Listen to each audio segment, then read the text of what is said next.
অসমৰ চাহক এক অনন্য আৰু ব্যতিক্ৰমী ৰূপত উপস্থাপন কৰি উদ্যমিতাৰ জৰিয়তে সফলতা অৰ্জন কৰি ৰাজ্যলৈ সুনাম কঢ়িয়াই অনা শিৱসাগৰৰ যুৱক উপমন্যু বৰকাকতিলৈ ৰাজ্য চৰকাৰে আগবঢ়াইছে অসম গৌৰৱ বঁটা।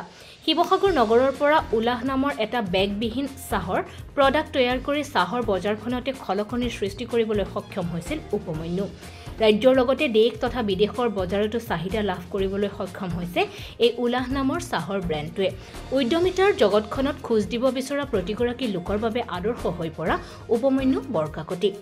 প্ৰথমতে অসম চৰকাৰক ধন্যবাদ জ্ঞাপন কৰিব লাগিব আৰু মই নিজে আচৰিত হৈ পৰিছিলোঁ যেতিয়া গম পাইছিলোঁ এই বিষয়ে আৰু সংবাদ মাধ্যমৰ পৰাই আমি গম পাইছিলোঁ আৰু তাৰপিছত এতিয়া ভাবোঁ যে এটা দায়িত্ব হয় আমাৰ বাবেও সেইটো যিহেতু আমাক যোগ্য ভাবিলে আৰু আগবাঢ়ি যাব লাগিব আৰু অকলেতো মই এইখিনি সক্ষম নহ'লোহেঁতেন।